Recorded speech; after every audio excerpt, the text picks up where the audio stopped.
Hey, what's up, people? How is everybody doing on this Monday morning? Now, I know I haven't been live in a while, and I apologize for that. But we've been dealing with not only crazy times, um, trying to stay sane, trying to control our emotions, and just trying to move forward in a positive way. Am I right? So, what I want to speak with each and every one of you today is about just emotions. Let's address the elephant in the room. When you're trying to achieve any type of goal or any goal, period, you got to stay focused. You have to be intentional. You got to move forward, no matter what comes in your way, no matter some of the trials and tribulations and minor setbacks that may halt your goals or halt getting to your goals. So today I'm going to speak about briefly just emotional eating. And how does that relate to the psychological side of things? If you can't control the emotions, or if you can't control the emotional eating, or we need to know some of the things that triggers emotional eating, it's going to be hard for you to progress. And then not only that, those setbacks are going to be so far in front that's going to be hard for you to progress. So what I want each and every one of you to understand about eating healthy, or trying to get to a fitness goal, you have to control your mindset. You have to know what are your strengths and what are your weaknesses. And some people ask me, Walt, how were you able to get to this side of the road? Get healthy, eat healthy, work out consistently, and things of that nature. And I'm always talking to individuals, and I'm always telling people it wasn't easy, right? So to share my story just briefly before I get into the main point of this video, it was focus. It was focus. You have two different type of individuals. You have that out of mind individual, or you have that support, or they can ration. And I knew what my weakness, I knew some of my strengths and some of my weaknesses, that I couldn't ration out some of my bad habits. For example, we have a lot of individuals where if they're trying to change their eating habits, they may say, you know what, I want one cheat meal every so often. I was the type of person, or I may have some snacks in my home, and I say, you know what, I can have a handful of chips on a Monday or on a Friday. I was the type of individual to say, you know what, it's out of sight, out of mind, because I knew, one, I had some triggers. When I'm stressed, when I'm working too hard, when things are not working, going my way, I wind up dipping my hand in the cupboard, and then I would wind up regressing. What's up, Al? So when you're looking at if you're trying to progress or if you're trying to do better, one, you have to know your triggers. You have to know what are some of the things that make you do some of the things you don't want to, right? And I tell people, write it down. So when we're looking at the emotional side, if you're trying to get a grasp of it, I'm always telling people, keep a food diary. And the reason why you want to keep a food diary, it allows you to track some of your pluses and some of your minuses. No matter if you're eating wrong or you're eating right, write it down. And when you're looking at getting to where you need to be, you may be surprised some of the damage or, some of the things that you're doing on a daily basis. And you may, those aha moments may come to the forefront and say, you know what, I'm getting a little out of hand, right? And when I say that, to back those things up, when someone says, you know what, well, I don't eat bad, and then I tell them to write it down, they say, whoa, I don't eat enough, or I am eating too much, of food that is not making me healthy. Two, understand your stress.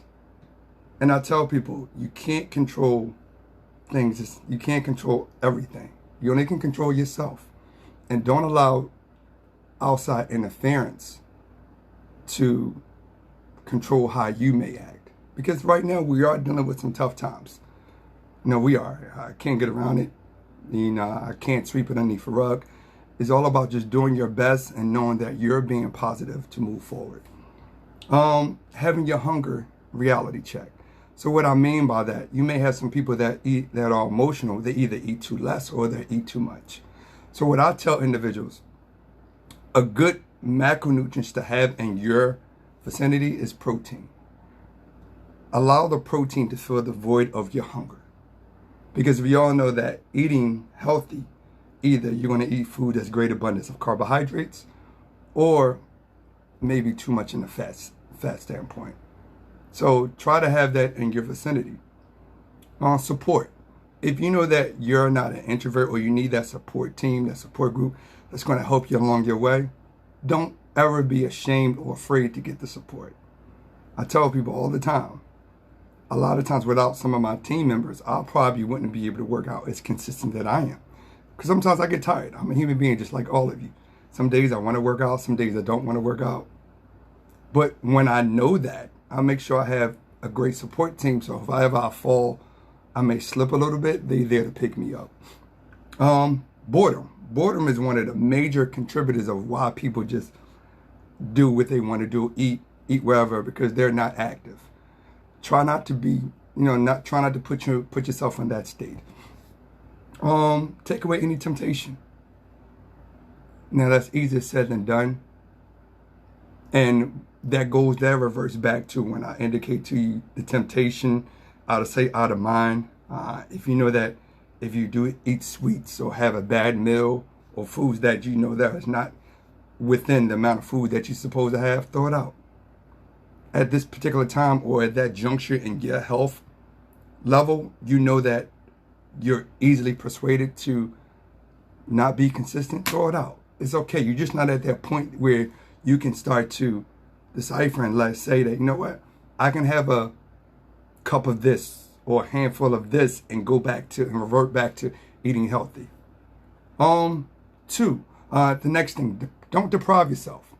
You're not at the point where you can eat probably healthy 100% of the time. It's okay. So what I mean by don't deprive yourself, say that every Friday you want to have a cheat meal. One, I'm a firm believer, if you're going to have a cheat meal, try to have it on the day that you're working out or the meal after you're working out. Why? Because your metabolism is normally at its highest point and you're able to correct some of your mistakes just in case you do have that bad meal. So what I mean by that is,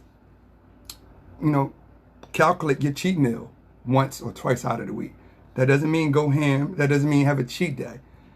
And me being, a health fanatic, I would never recommend anybody having everybody having a cheat meal, because you never know, that cheat meal can set you back 1 week, 2 weeks, 3 weeks. So I just wanted to, convey some information to each and every one of you, especially during these crazy times where now people are just gaining weight because of the quarantine, because of the stress level, because of COVID, things of that nature. And you just want to make sure that you get a grasp of it before it gets out of control. So I hope this brief video was able to help you out. And if you do want to hear more nutritional tips and components and videos that's going to help you, through these tough times, make sure you like my Instagram page, Walter E. Copeland, where I'm going to be putting specific tips, especially regarding the emotional side, food that are healthy versus unhealthy, the myths about eating certain diet fads, things of that nature. I'm really going to dive into it so that you'll understand some of the things that you might have been doing, that you might have been thought was right or proper, versus some things that are not. Because I tell each and every one of you, I've been there, I've done that. I've done a lot of diet fads. I've done this, I've done that. And being a nutritarian or coming from a nutritarian approach, it's all about having a healthy balance. All right? But until then, everyone stay safe. Be intentional about the decisions that you make, especially around these holidays. Because why? We want to make sure that you continue to do what you need to do be smart. But until then, everyone have a great morning. Have a motivational Monday so that we can move on. All right? Make sure you like my Instagram page, Walt T. Copeland, and also the Facebook, which it intertwines together so that I can help you on the back end. But until then, have a wonderful day.